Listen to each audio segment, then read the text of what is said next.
Ladies and gentlemen, welcome to another episode of My Unfair Advantage. We're going to be talking about your online business plan today. It's so important, and so many people totally drop the ball when it comes to creating a business plan. And even if you have some kind of like a little business plan scribbled on like a little post-it note or something, you don't stay on focus. You don't stay on track, and you end up getting pulled in a whole bunch of different directions and then complaining about information overload. Oh my God, it's not my fault. No, yeah, it is. It is. As a matter of fact, when you succeed in business, it's your fault. You succeed because of what you did to get there. When you fail in business, it is your fault. You fail because of what you did or didn't do to get there. So I'm going to talk to you here about creating a business plan. You gotta have a plan. If you're trying to get somewhere that you've never been to before, you need directions. If you're trying to succeed in business, you need a plan. And so many people go into creating an online business the wrong way without a plan. And I'll tell you what, you don't want to do that because this can turn into a really expensive hobby. So we're going to talk a little bit about that today. And I'm going to have to ask you this first. Are you creating a launch, a list, a product, or are you creating an actual business? Because there's a big difference. There's a very big difference. And it's the reason you see people fall into this trap. It's like, okay, well, I mean, yeah, I got to make a product. They just start about it ass backwards and they just start doing everything the wrong way. And they're like, well, I heard you got to create a product, so I'm going to start creating a product. Oh, I heard you got to build a list, so I'm going to start building a list. I heard I got to do a launch and I'm going to do a WSO. And then they start doing that. And, okay, well, let me get a training product about how to make a WSO. And then they do that. And then what happens when that's done? Oh, I'm gonna have to do it again, and then you find yourself into this cycle, right? This self-defeating model of launch after launch after launch. You don't really have anything tangible. You don't have a business. You don't have something you can sell. I mean, you don't have a business that you can sell. Right now, I can sell my business. I can sell my company. I have $1 million business, and I've built it over a period of 5 years alongside my wife, Melinda, and we've done it from home. And we did it by creating a catalog of products. We don't just have one thing. I didn't set out to make one launch. I set out to create a business. And the thing is, a lot of people don't do this. And you do it in your regular job, right? You take part in a regular business and you do things like planning and set goals and you have reports that you have to hand into your boss every night. But when it comes to your own business, you don't do that. You just sit down, just like kind of shooting at the wind. Like you just kind of, you don't have a target, you don't have a plan, you don't have a work schedule, you don't have any of that. And then you wonder, well, why am I not making money? Well, that's why, dude, because you don't have a business plan. So how could you possibly consider yourself a business owner? It all starts with a pad and a pencil. That's it. That's all it takes. You just need to close the door and sit down and just meditate a little bit on what you're trying to accomplish. Open up a pad to a plain white piece of paper and grab your pencil and just start writing down some ideas, some goals. And then eventually what happens is those goals and those ideas from your pad, they move on to a whiteboard. You should have a whiteboard for your business. Having a business area in your house is very important. Are you running your business from like your kitchen table and your laptop and moving it around with you? That doesn't really help in the beginning. You really should have an area that's your own. It's your company. This is the space. It's this little corner of the house. It's this little whiteboard. This is my calendar. This is my, and the stuff on the pad moves over to the whiteboard. And I used to have a 3-foot whiteboard where I wrote down everything. I broke down my goals. I had a little calendar whiteboard kind of thing that I would fill in what I needed to do by certain dates. But that was my business. It was my business area. I had my desktop. I had my binders with my notes. I had, the ebooks that I had purchased and printed them out. They were on the desk there. I had my little, my notebook with, I would open it up every day. I had my computer, and then I had an actual CRT monitor, like a regular computer, and then I had a little laptop next to it that I would work together on both of those computers, because sometimes I'd be watching a training video on one and then doing the actual thing that I was being trained on the other computer. But the point that I'm making, I had a business area. That was my office in my house, and that's what I dedicated it to. You don't have to have a fancy schmancy, high-rise office building or anything like that. You just need a little area that you can call your own, a little area that everybody else in the house knows not to mess with, because that's mommy's business or that's daddy's business. And it's that important. And I even had a name for my company. You know, I had a name for my company, and I put it up on the top of the whiteboard, and Melinda bought me a little plate with my name on it, you know, like you put at your desk at work, you know, and I put that on the door, you know, and I was running it like a business, man. I would, you know, get home and I'd go to work. Literally, I'd get home from work and I'd go to work. And I'd go to work for myself, for me and my family. And I took it very, very seriously. I envisioned a company long before it was even a company. I knew in my mind's eye what I wanted to build, and then I set out to build it. Run it like a business from day one, because as a hobby, this thing is more expensive than golf, let me tell you. If you're treating this like a hobby, it's going to treat you like a hobbyist. You're not going to be, you know, the average person that plays golf doesn't make money from it. The average person that builds model airplanes doesn't make money from it. The average person that makes scrapbooks doesn't make money from it. Those are hobbies. They buy the stuff that they need to partake in the hobby, but they don't really make any money from it, because they're not looking at it as a business. They're looking at it as something to do. And let me tell you something. There's a lot of internet marketing products out there that you can fall victim to and buy, and it becomes rather expensive. You may be there. You may be there right now. A hard drive full of products and stuff that you've done nothing with, or stuff that you've started and given up after 2 videos because it didn't quite turn out to be what you wanted it to be. Whose fault is that? It's your fault, man. It's not anybody else's fault but yours, because you didn't have a proper plan and you didn't buy the proper tool for the proper job. And that's what we're going to talk about next. Now, I want to cover a couple of things here, and I'm not going to sugarcoat any of it. Obviously, you know that I'm not known for sugarcoating things. And first of all, I'm going to say these 2 things. You have to be self-motivated, and you have to be ready to get your ass kicked. Does that bother you? Does that scare you? Let me tell you something. If you're going to be an entrepreneur and you're going to build something of great value from scratch, you've got to be willing to take the punches. And you're going to take some punches right on the chin. And you're going to have to learn. You're venturing into something new. And like with anything else, there is going to be a learning curve. You're going to try things that don't work. You're going to fall flat on your face. And it's not about you know, how many times you tried. It's about how many times you got back up and you got on the horse again and you tried again, right? So it's important that you be self-motivated to do that. If you're the kind of person that is still in a stage in your life where you got to get up, oh God, I got to go sit at the computer and do work, dude, you're not going to build a business.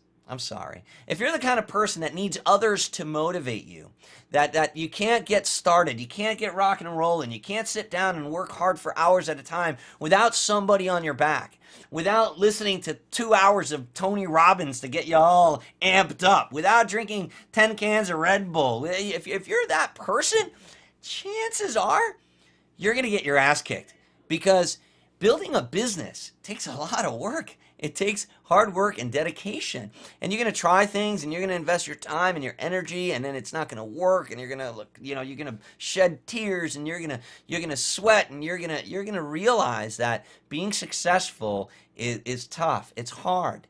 And you're going to realize that once you start making progress, sometimes you got to take a step back in order to make 2 steps forward. And it's not always roses and daisies on the other side of the fence, okay? You actually will be getting your ass kicked. So you need to be a self-motivated person, a go-getter, somebody that wants to achieve goals. You have to be driven. And that's important. I'm not going to make this a big motivational video. That's not what this is about. But it's important that you understand that it's hard. It's hard work. Maybe you haven't heard somebody say that to you before. Maybe everybody that you've listened to in the past as far as building your online business has been trying to sell you something. And so they've been telling you, yeah, it's going to be awesome. You don't got to do nothing. Just pay me $47. And then you copy this little line of secret code that exposes this loophole that automatically pours money into your PayPal. Doesn't work that way.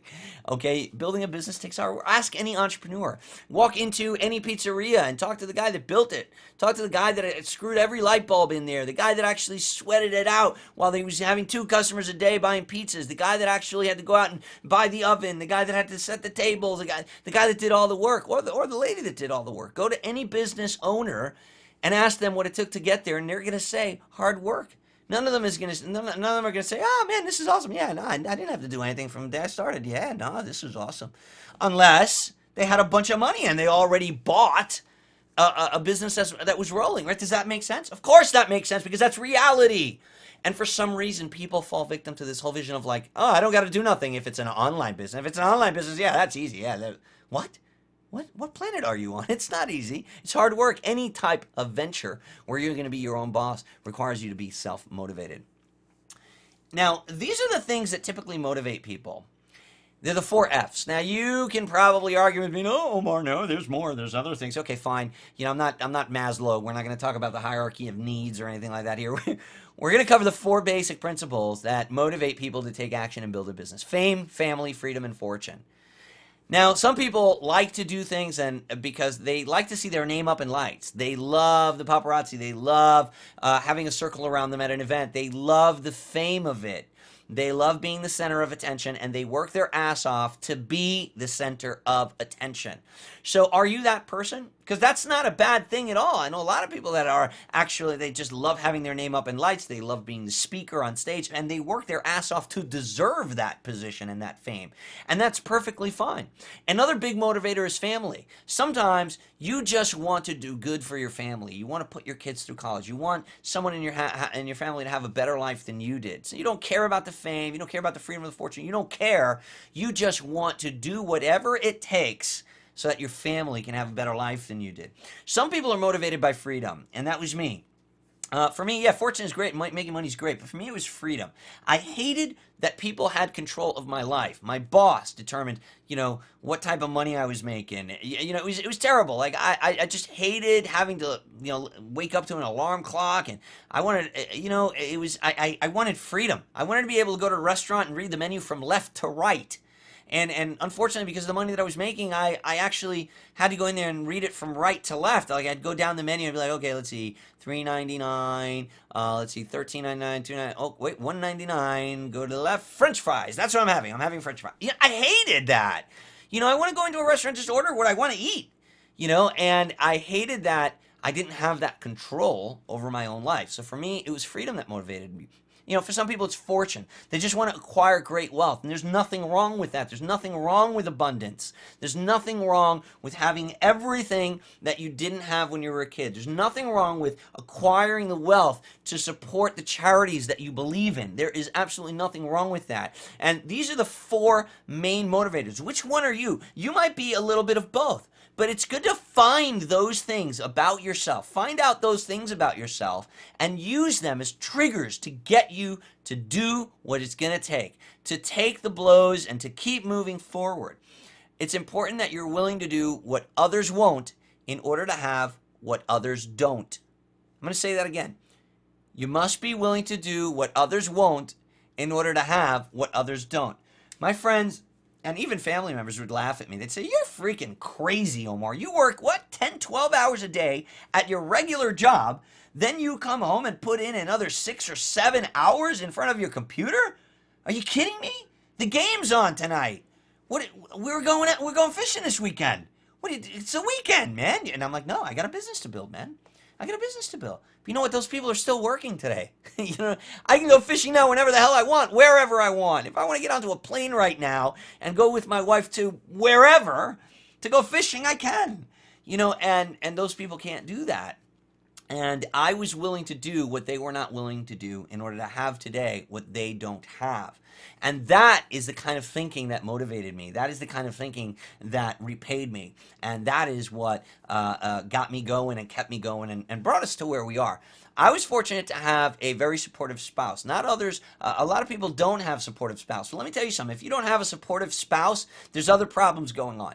If your spouse does not support what you're doing, you have other issues in your marriage that you need to address.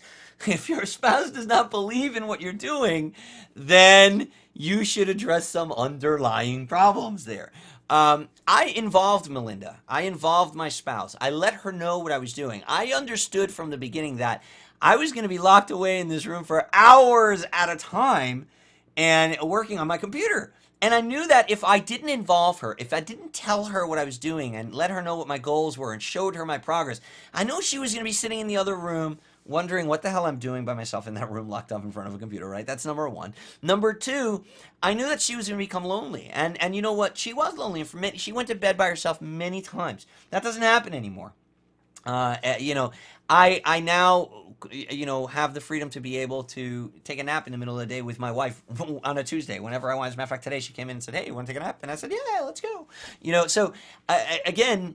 It was important to involve my spouse. Now, I didn't involve her in the sense of like gave her work to do, but I involved her in the sense of told her what I was doing.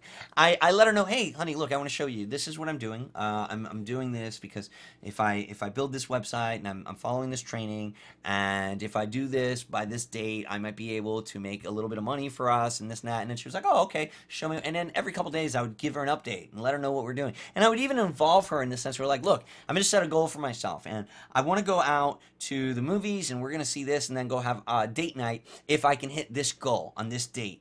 And you know what's funny? When I did that, she would come in and check on me and say, hey, so what are you up to? Did you do the site? Did you already do the ClickBank thing you were talking about? Well, what's going on? Because if you don't finish that today, then we're not going to be able to go tomorrow. You said we're going to go to the movies, and it kept me on my game, involving my spouse. It's important that you understand the difference between time and money. A lot of people mix this up. It's to me it was a fundamental understanding, but to others it isn't. To a lot of people that have been stuck in that 9 to 5 mentality, they're stuck in that time for money mentality. They think, okay, well, I put in 8 hours today.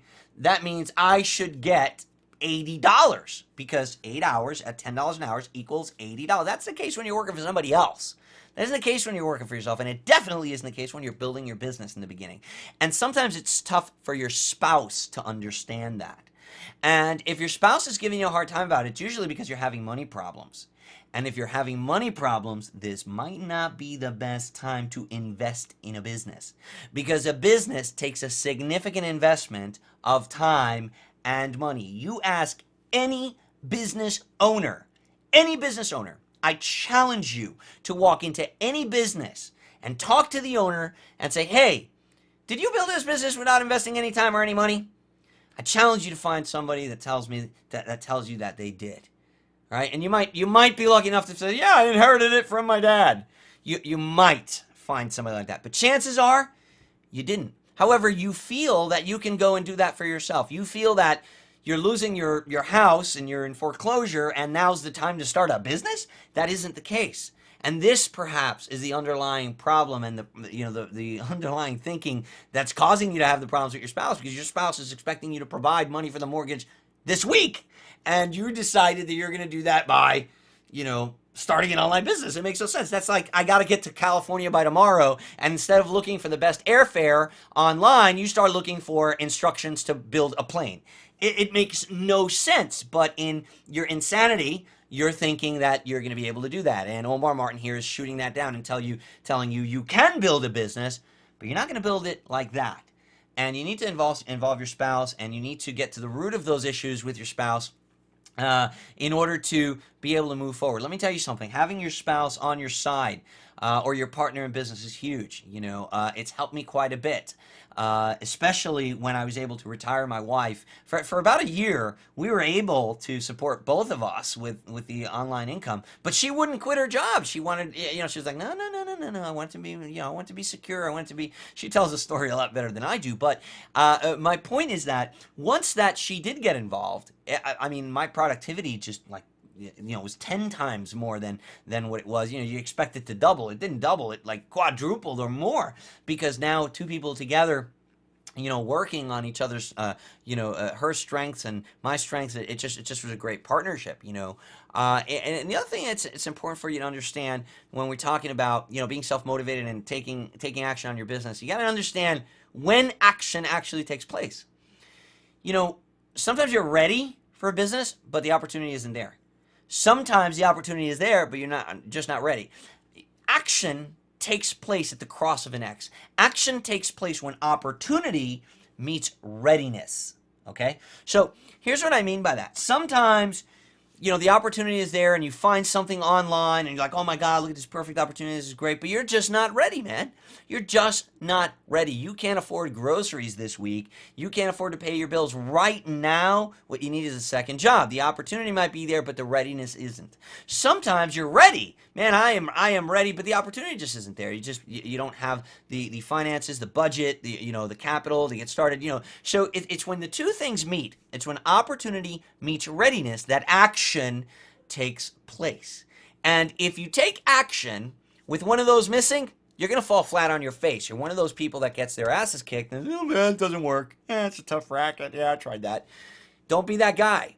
Make sure that opportunity and readiness are both there. That is when you take action. So let's talk about the goals and the business plan, right? Because that's exactly what I wanted to cover in this video. You need to forecast your year, not your week. When you're sitting down to build an online business from home, you need to forecast your entire year just like real businesses do. Just like the manager of your company does. Your manager, wherever you work, he's got to create a business plan and submit it to his manager, and his manager's got to go to the general manager and to eventually to the CEO and whatever. We create goals. We forecast our quarter, then our year. Then we have a 5-year plan. Every company creates SMART goals. SMART, and that's what we're going to talk about right now. Your goals have to be specific. You have to picture every single little detail. The more vivid the picture in your mind's eye, the greater likelihood that it'll be manifested. If your picture is blurry, if you don't really have an exact idea of what you want to do, then it's probably not going to happen. If you're looking to buy a car and you want a specific car, you need to know the color, you need to go know the interior, you need to know the features, you need to know the make, the model, everything. The more detailed your vision is of that car, the more likelihood that you'll be able to manifest it. Same goes with your online business goals.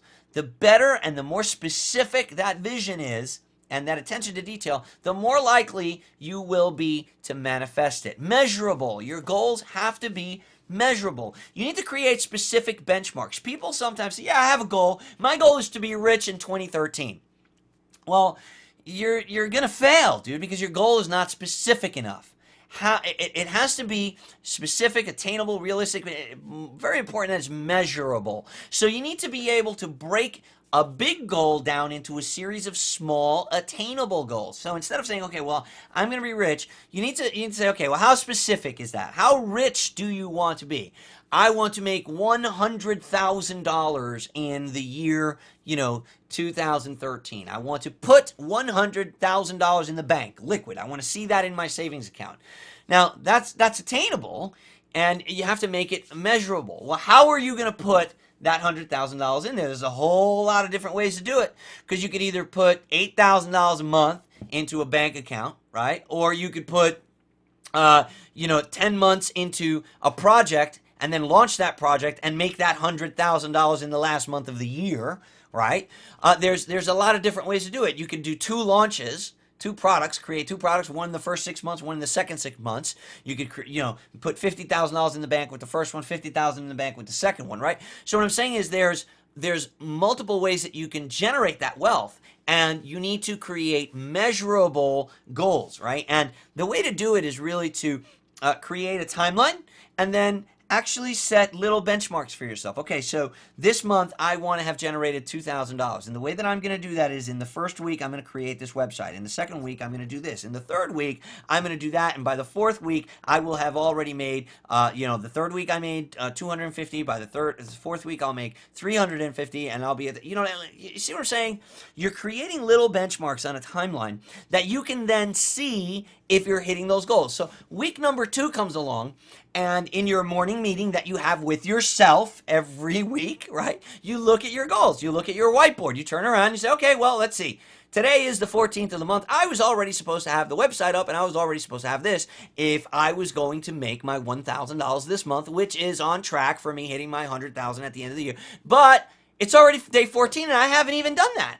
So if you've missed that goal, what are the chances of you getting to the next one, to the next benchmark? Right? Do you see what I'm getting? Measurable. They have to be measurable. Create specific benchmarks for yourself to stop and review your progress. And if you don't hit that benchmark, don't worry about it. Your goals don't change. The only thing that changes is your date. Okay, you just got to move the date and make it a little bit more realistic. Now, your goals have to be attainable. These benchmarks have to be attainable. Don't set yourself up for failure. And this is one of the biggest issues that people have is they have a blurry, fuzzy vision of what they want to do. Like, oh yeah, this is great. Oh my God, look at that guy. Look at his ClickBank account. I saw a screenshot and he's making $7,000 a week. Wow, that's freaking awesome. I want to do that. How do we? Oh, he made an ebook. Let me start making an ebook. I'm going to start making an ebook. And it's like, okay, what's your business plan? I don't know. I'm just going to make an ebook because that guy makes $7,000 a week and I know that I got to make ebooks. Well, dude, you're going to fail. You know, how do you know that that's even attainable for you? Did you research the exact requirements and plan accordingly? Maybe you don't have the skill set necessary to create an ebook and launch a product like he does. Have you looked into it? Because if you haven't, you're just setting yourself up for failure. And then here's what's going to happen. You're going to make this like imaginary date in your mind based on absolutely no facts that you have on yourself. And you're not going to hit the goal. And then you're going to be like, oh, this sucks. And then you're going to get all down on yourself. And since you don't have Tony Robbins sitting next to you to motivate you, then you're going to like quit. And you're going to be one of the 97 percentile that doesn't make it. You don't have to be that guy if you create attainable, smart goals, okay? And they have to be realistic. You know, no pie in the sky goals. You know, not everyone can become Michael Jordan. You have to know your limits and you have to work to surpass them, but you have to know your limitations. You know, I know what I can do and I know what I can't do. And I strive to get better at things that I'm good at, and I strive to learn some things that I don't know, but it's important that I'm realistic. Saying to myself, hey, I'm going to make $100,000 this month and avoid bankruptcy when I've never even learned, it's crazy. You know what I mean? It's like you wouldn't go to college, right? Okay, you wouldn't set yourself a goal like, look, next month I'm going to do neurosurgery and make $100,000 from a procedure. You wouldn't do that. Why? Why wouldn't you do that? Because it's conventional wisdom tells us, well, to become a surgeon, you've got to go to college, then you've got to go to 4 years of medical school, then you've got to do an internship and a residency, and you got to study in your specialty. It's a good 9 to 10 years before they're even going to let you touch a patient to actually do surgery. So that goal of making $100,000 next month by doing a surgical precision, that's a bit of a pie in the sky kind of. It's not attainable. But people make these ridiculous assumptions all the time when it's an online business for some reason. You think like there's nothing you have to learn. You think you don't have to get your bachelor's degree in marketing and learn how to do these things. You do. So you need to know your limits and you got to work to surpass them. But you can't give yourself these pie in the sky goals. They have to be realistic and they have to be timely. You have to put exact dates and times on your goals and reward yourself for hitting them. You know, we're creatures of habit. And when you treat yourself good for accomplishing something, it's important that you reward yourself. You know, so maybe your reward for hitting a certain goal, and maybe you're doing a 30-day challenge on your blog, and your 30-day challenge is you want to do a blog post every single day with a video for 30 days. Maybe that's what you're challenging yourself to do. And that's a challenge. Let me tell you, I know it was for me. And you challenge yourself to do that, and then when you're done, maybe have a getaway for a day. Maybe have a road trip for a day or a weekend with the family. Maybe go to the beach. Maybe treat yourself and your wife to a nice dinner at Red Lobster or whatever. Melinda and I like to go to Red Lobster, you know. But do something nice that you like to do as a reward for hitting that goal, because you know what? You're gonna strive harder for your next one because it's gonna turn into a habit. So create SMART goals: specific, measurable, attainable, realistic, and timely. Now, when you start thinking like a business, you're going to need to start creating these mindsets, these things in your life, in your business life, even if it's at home. You need to ask yourself things like, what are my departments? What are the departments for my company? What's my timeline and my work schedule for those departments? What are my budgets? Each department has to have a budget. What's my starting capital? What money have I set aside to run this business? Because let me tell you something. If you're already having money problems and you're having a hard time with your spouse, trying to, believe in what you're doing and everything, the moment that you come up to her and say, hey, I've got it's $1,000 for this training program, what do you think's going to happen? Yeah, she's not going to, oh, okay, no problem, honey. Yeah, go ahead and spend the $1,000 that we don't have. That's not going to happen. So you need to, factor these things in, just like any regular business person would do when they're thinking of venturing into a business. What are your departments? Okay, so you're going to have a marketing department, a research and development department, a customer service department. And if you're the only employee of your company, then you're going to need to be the person working those departments each day. But so many people don't create a schedule for themselves.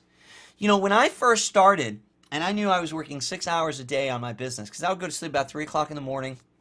I'd come home from work about 9, and I'd start working on my business after I'd have a quick dinner with my wife in front of the TV, watch American Idol or something. Then I'd go into the room and I'd start working on my business 5 or 6 hours every single night, or until I couldn't take it anymore and I had to go to sleep.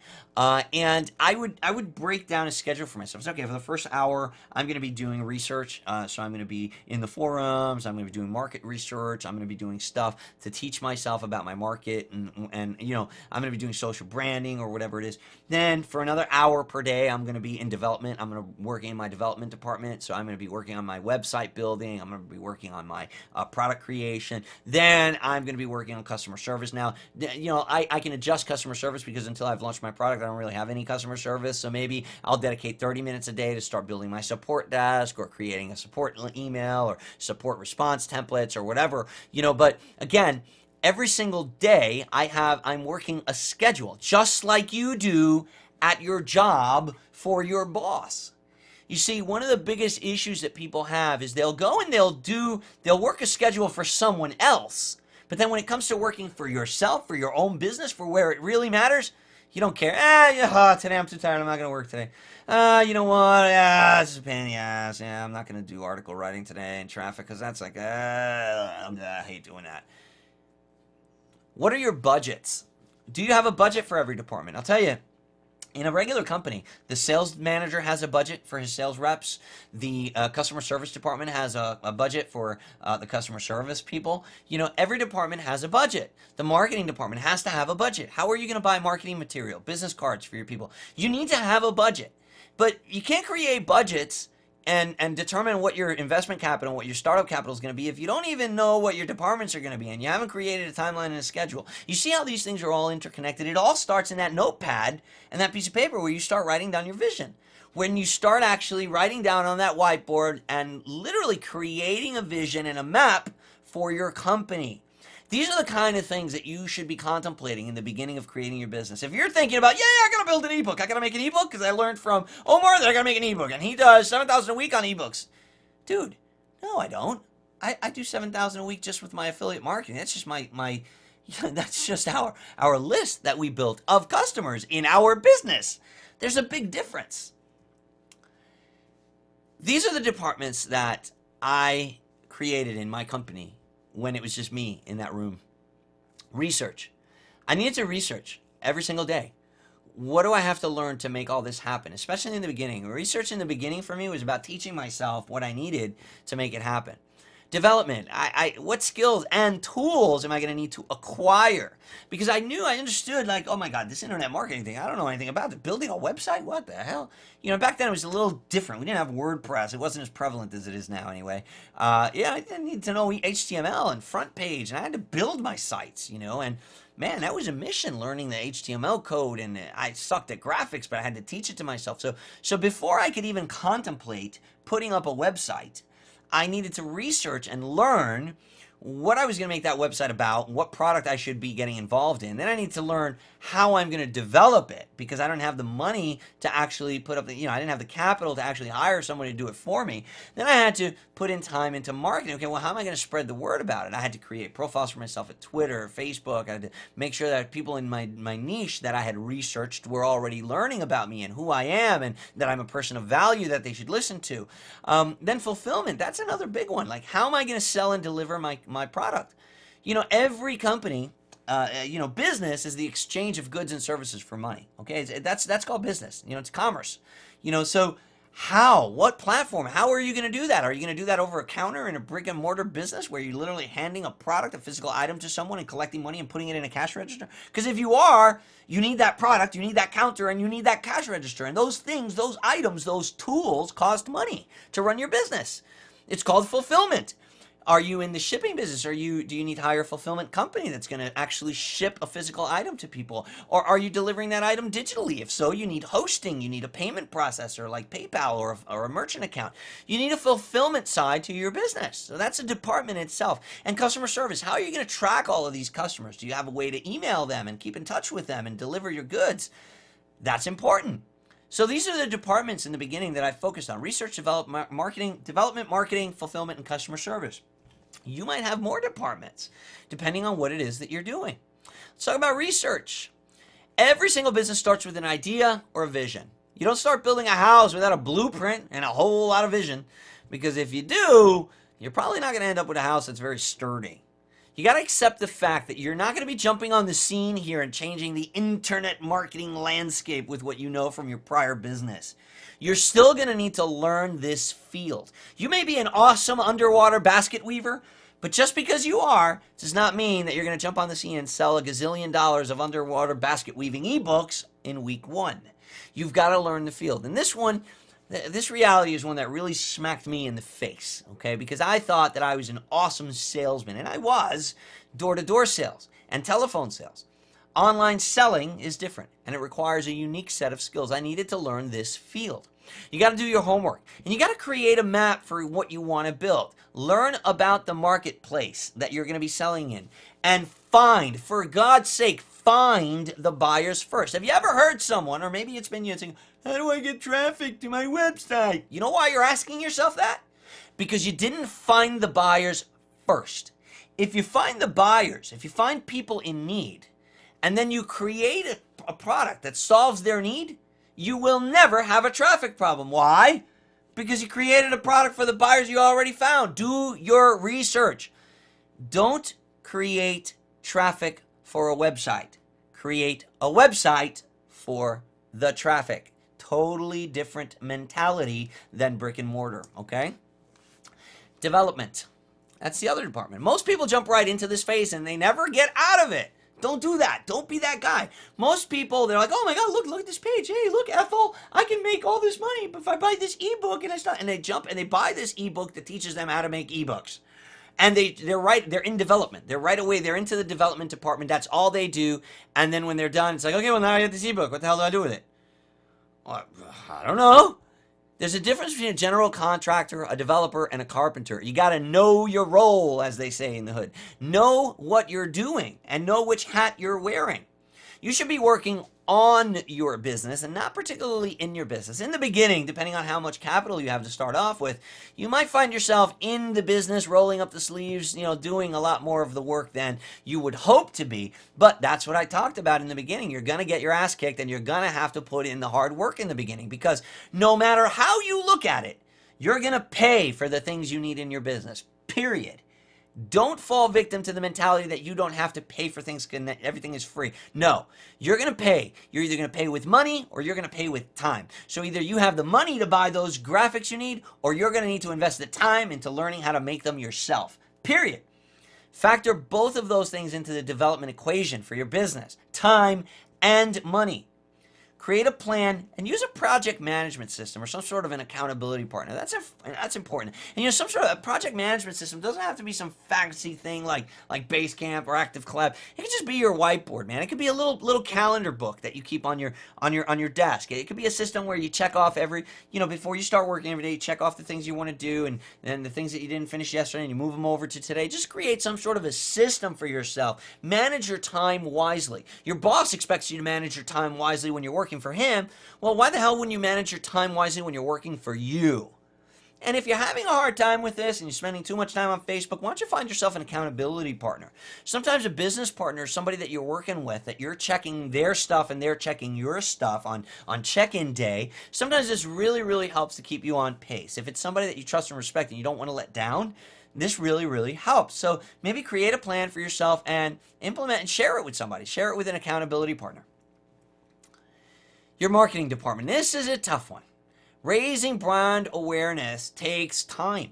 This doesn't happen overnight. There's a difference in marketing and selling. Marketing is raising awareness, getting people to know about your product, getting people to know who you are and what you're selling. You need to make time for this daily. For me in the beginning, it was about writing and creating articles about myself and bringing people to my blog. It was about posting on my blog and communicating with the world. I used to do a lot of article submissions to drive traffic to my blog. I used to create videos for my blog, and in the beginning, nobody was watching them but me and Melinda. That I would say, "Hey, did you see the video I did?" You know what I mean? But that all grows. The more you do it, the more that it grows. The better you research, and this is important. Like your departments, they build on one another, right? Because the better your research department is, the more successful your marketing department is. If you research really well about your niche and what people need, it's going to become very easy to market because you know exactly what to create and who to create it for and where to place it once it's created. So your marketing material becomes really easy to hand out. So look at it in a physical sense, right? Let's say that you are creating a product in underwater basket weaving, right? And let's say that you found this source of underwater basket weavers, and they meet once a year at this big conference center, and you go out and you create this product for underwater basket weavers because you've been learning all year what their biggest problems are and what they need solutions for, because they talk to each other in the underwater basket weaver forums, and you've gone and you've created this product and you've had it all printed up, and now you know exactly where that event is, and you're going to go to that event and you're going to hand out business cards. Right, so now that's a good use of your time. And because your research department was so good, your marketing is going to be really good because you're going to know exactly what to develop and where to go hand it out and where to build that following.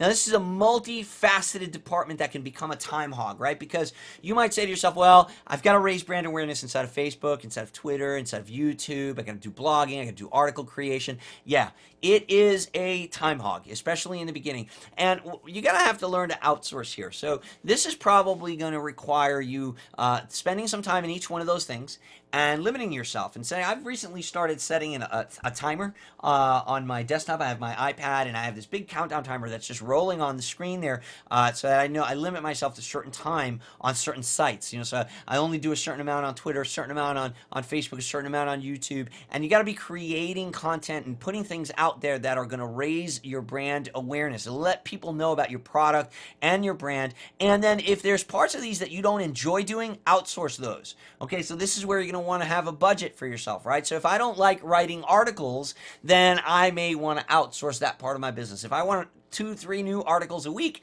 then I might need to hire somebody to create those articles. I give them the topics, they write the articles, you know, and that's something that I outsource. Melinda used to write my articles, and before that we used to have ghostwriters write the articles. I would edit them, put them up on my blog. Okay, so there's parts of your business that you can outsource, but you're going to need to factor that stuff in, and your marketing can be a time hog if you don't plan it properly. Fulfillment. Now, this is where we talk about building the sites that are going to sell your product and deliver your product.